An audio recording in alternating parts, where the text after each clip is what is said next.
Au Conseil de sécurité des Nations Unies, il y a eu une édition spéciale, c'est 12.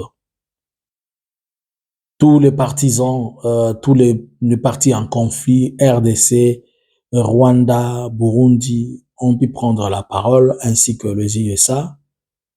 Les choses sont encore au niveau discutionnel, mais l'objectif c'était plus parler du renouvellement des missions de la MONUSCO et aussi toucher à ce qui a été dit. La question que moi je me pose, est-ce que le Burundi a intérêt à faire la guerre pour le moment? Bonjour, bonsoir. Je vous salue de partout où vous êtes en train de nous suivre. Nous, c'est Analysons Congo. Nous sommes les 13 aujourd'hui, 2025 du mois de décembre. Likez la vidéo, partagez-la et restez connectés. Dans cette session qui a eu au niveau du Conseil de sécurité des Nations Unies, toutes les parties ont essayé de s'exprimer. Les USA ont été trop virulents vis-à-vis du Rwanda. Les USA ont condamné, l'ambassadeur des États-Unis a condamné le Rwanda, disant que le Rwanda a apporté de grands soutiens à l'Alliance Fleuve Congo comme étant de matériel, les drones kamikazes, il a parlé des missiles à longue portée, tout ça. Et que les États-Unis ont dit qu'ils feront tout ce qu'ils ont comme force, comme moyen pour mettre la pression sur le Rwanda. Déjà, en écoutant cette phrase, vous comprenez qu'ils ne feront rien. C'est de la diplomatie. Bon, la RDC s'est défendue, elle a dit, Madame Thérèse Kayikwama, que faire la diplomatie pour nous n'est pas une faiblesse. Bon, le Rwanda a dit qu'il est parti protéger les populations qui sont massacrées, le Banyamulenge et tout ça. Puisqu'il ne cessait de dire de ça, et on a depuis le mois lorsqu'il y avait l'histoire des Gasita, on refusait aux Banyamulenge de sortir dehors pour prendre de l'eau, ils sont menacés, beaucoup de choses. Bon, le Burundi s'est dit que si ça continue, il va aussi riposter. Alors, voilà un peu, tout le monde est presque fâché. Mais le mot final qu'ils ont tous dit en conclusion, que cette guerre ne finira pas par les armes, mais c'est par le dialogue. C'est comme s'ils ont crié, et puis au finish, après avoir beaucoup parlé, ils ont dit à tout le monde de dialoguer. C'est ça la force des Nations Unies, non? Ils vous demandent toujours, allez vous asseoir, parler. Dans l'entretemps, le secrétaire général des Nations Unies, Antonio Guterres, il a parlé de l'AFC bar M23 comme celui qui a pris le contrôle d'Uvira. Il n'a même pas fait mention du Rwanda. Quelque part, avant que je continue, moi, je vais aussi poser la question. Finalement, qui agresse la RDC? Puisque nous avons été aux États-Unis, on n'a pas dit que le Rwanda nous a agressés. On est sorti là-bas sans qu'on nous dise qu'on est agressé par le Rwanda. En Belgique, en Allemagne, le président congolais dit que vous vous rappelez, c'était je pense au mois d'avril ou mai. Il dit que c'est lui qui lui fait la guerre, c'est son prédécesseur. Il a dit que c'était Joseph Kabila. Bon, il se retrouve en Belgique, il tend la main à Kagame, c'est Kagame qui agresse la RDC, le Rwanda qui agresse la RDC. Quelque temps après, il dit que c'est l'AFC qui agresse la RDC. Et finalement, nous sommes perdus. Nous ne connaissons pas notre agresseur. Comment est-ce que nous allons nous battre sans savoir l'agresseur? Mauvais départ, n'est-ce pas? Bon, maintenant, nous sommes dans un contexte où tout le monde s'implique. Le Burundi cherchait comment à trouver une chaise sur les tables de négociation pour s'asseoir et parler. Et voilà, il a trouvé un alibi normal, puisque selon ce qu'on était en train de lire dans cette conférence du Conseil de sécurité, on a dit que des obus du Rwanda aussi ont traversé au Burundi. Bon, alors que vous savez que Uvira et Bujumbura, ça fait 30 kilomètres, pas Burundi. La frontière de Burundi, c'est Kavimvira, c'est trop proche là-bas. Maintenant, pour quitter de là à Kavimvira, pour aller arriver à la capitale, ça te prend 30 kilomètres, cette route-là. Alors, la menace, elle est directe à 30 kilomètres de la capitale du Burundi. Mais il y a quelque chose qui est en train de se passer. Félix n'a pas encore accepté qu'il a perdu Uvira. On est en train de tout faire pour que Félix est en train de ravitailler des troupes encore, puisqu'il y en a des troupes qui sont là, Et il est en train de vouloir à ce que ces troupes-là puissent attaquer Uvira pour venir reprendre Uvira au travers Burundi. Est-ce que le Burundi a intérêt de faire cette guerre? J'ai posé la question à quelqu'un, et moi-même je me suis posé la question. Si le Burundi faisait la guerre dans la configuration actuelle, le Burundi peut gagner ou ne peut pas gagner, mais il sera perdant. Je vais m'expliquer. Le Burundi a une frontière avec le Rwanda. Il a une frontière avec la RDC. Il a une frontière avec la Tanzanie et une frontière avec l'Ouganda. Il en a 4. La frontière avec le Rwanda est fermée. La frontière avec la Tanzanie fermée. La frontière avec la RDC fermée. Ça fait 3 frontières. Celui de l'Ouganda, c'est peut-être celui qui est ouvert. Bon, il ne faut pas oublier que le Burundi partage avec nous de longues distances de lacs du côté d'Uvira, vous comprenez déjà. Et ces lacs-là, il est contrôlé par l'AFC Bar M23. La question que je suis en train de poser, est-ce que dans la configuration actuelle, le Burundi peut faire la guerre? Je pense qu'il peut la faire ou il ne peut pas la faire, mais le Burundi sera perdant. Je vous montre ce que je suis en train d'expliquer. L'AFC Bar M23, avec ses alliés, bien sûr, ils ont les alliés que lui-même connaît, ils ont déjà occupé la plaine de la Ruzizi, partout jusqu'à Uvira. Ils sont en train d'aller vers Makobola. L'AFC Bar M23 occupe des positions en hauteur sur les les collines, partout là-bas, les Itombwe, les Bijovu, dans les Minembwe, partout. Cela fait que Uvira est sous la pente. Les positions M23 sont sur la colline et on regarde Burundi en bas. Je ne sais pas si vous comprenez ce que je vous explique. Puisque la plaine de la Ruzizi, cette route-là, c'est une route comme une route désertique, une route étroite plutôt. Donc c'est ouvert de gauche à droite. Mais celui qui a de l'avantage, c'est ceux qui sont dans les montagnes. Et ceux qui sont dans les montagnes et les collines, c'est l'AFC Bar M23.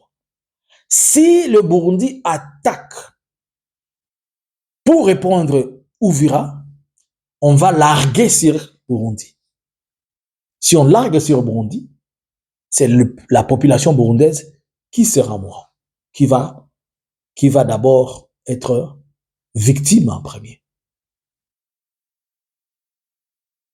Aujourd'hui, on estime à une valeur de 450 000 francs bourse, c'est que si le taux est bon, les 20 litres d'essence au Bujumbura, ça représente 76 $. 20 litres de carburant au Burundi, c'est 76 $.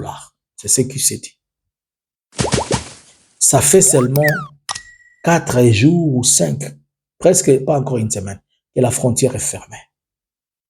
Si cette frontière-là fermée pour 3 mois, 5 mois, 6 mois, comment ça va se passer?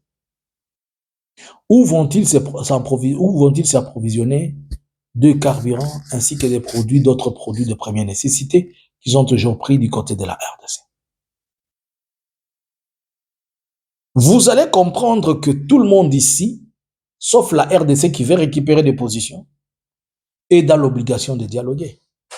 Et c'est pourquoi aux Nations Unies, on a dit que cette guerre ne finira pas par les armes, que par le dialogue.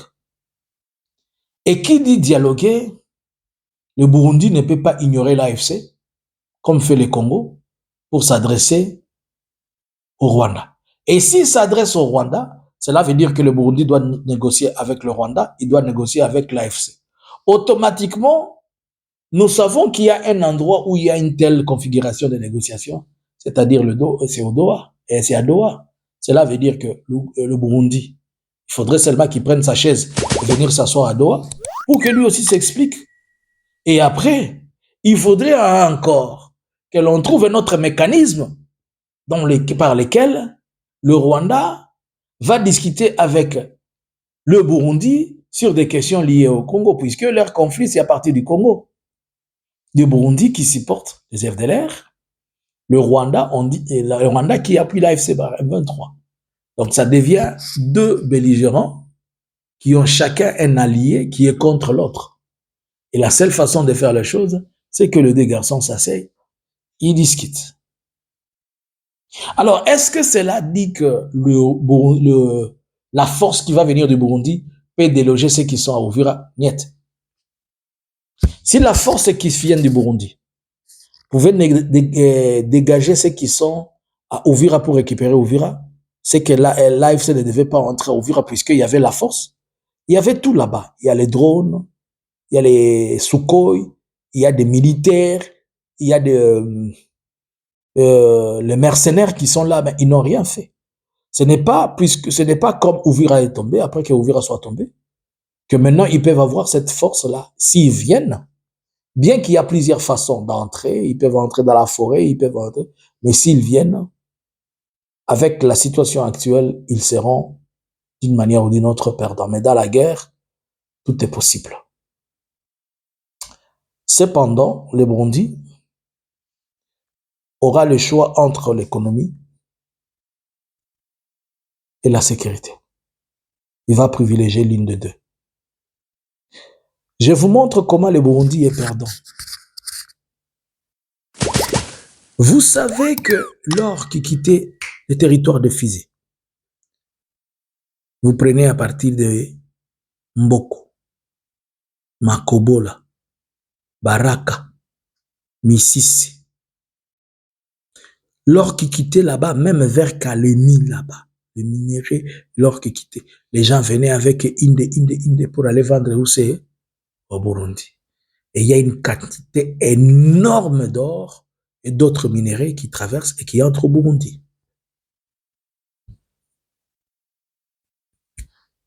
Il y a la route qui quitte le Burundi jusque dans la province d'Imaniema. C'est-à-dire tout le monde qui était là, qui sont dans les KCC là-bas. Tout le monde, partout là-bas dans la province d'Imaniema, ils viennent avec l'or. Et les Wazalendo venaient avec leur or et tout le monde entrer au Bujumbura pour aller vendre. Attention. Il y avait aussi les gens qui quittaient Chabundao. Les autres venaient. C'est-à-dire trois axes principaux, trois axes différents faisaient que le Burundi soit ravitaillé, soit un tremplin de minerais congolais. Il les exportait à son nom. Mais maintenant que la frontière est fermée, il y aura pénurie, n'est-ce pas? Le Burundi ne va pas seulement perdre sur le plan sécuritaire, mais il va beaucoup perdre sur le plan économique. Tout cet or-là, voilà ce qui va se passer. Déjà, la reprise d'Uvira permet à ce que la nationale numéro 5, celle qui quittait la route qui va jusqu'à Bukavu, soit ouverte. Maintenant, on va dire à tout le monde, vous avez l'or, vous avez quoi? Vous descendez jusqu'à Bukavu, vous entrez à Tchangougou, vous allez vendre au Rwanda. Calcul trop simple. Je l'ai dit dans des mots suffisamment trop malins, calcul trop simple. C'est ça la logique actuelle. Combien de millions le Burundi va perdre? Plus de 60 millions de dollars le mois. Alors, il y a beaucoup des enjeux économiques, il y a aussi beaucoup des enjeux sécuritaires, et je vous ai donné la position du Burundi elle-même, comment elle semble être enclavée, avec sur 4 frontières, avoir 3 frontières fermées, ce n'est pas facile. S'il ouvre le feu avec la frontière de Rwanda, combien de fronts va-t-il ouvrir? Le feu à la frontière avec l'Ouganda, avec le Rwanda. Le feu à la frontière avec la RDC. Il va que lui rester la frontière avec la Tanzanie, qui est fermée, mais il aura 2 feux de frontières, plus les feux économiques et le mouvement. Puisqu'il ne faut pas oublier que des gens quittent même Kalemi pour venir faire des transactions au Burundi. Et ils viennent acheter aussi. Le Burundi, c'est un marché, c'est quelque part. Donc la situation pour le moment, elle n'est pas du tout à la hauteur au niveau où les gens peuvent dire quand même, nous pouvons nous battre et récupérer les terres. Et si les Burundi continuent à insister à dire à Félix qu'ils vont lui faire la guerre, Félix va lui en bongo. Yo kanga tête de problème non, va lui en bongo. Ndashimi a ozwa balar na ye et puis a sundoli. Pour la position d'Aïchimi Yaza. Pour ton information, est-ce que tu sais que Burundi nyoso wanomonian, Burundi, superficie nango mobimba, eza territoire ya Fizi. Kutu Fizi na kanisi eleki yango. Burundi nyoso ndemozoka, oh Burundi, Burundi, mombokana. Superficie nango nyoso. Do bakyozo wa Burundi batomboli yango bo bakoti yango na kati ya territoire ya Fizi, biu ezindi. Les Burundi et les Rwanda aussi, ils ont presque la même superficie. Sikoyo.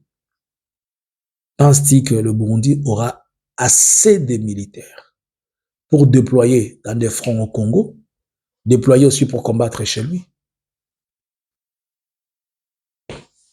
Que pensez-vous? À vous le clavier. Bonjour, bonsoir. Analysins Congo subscribers.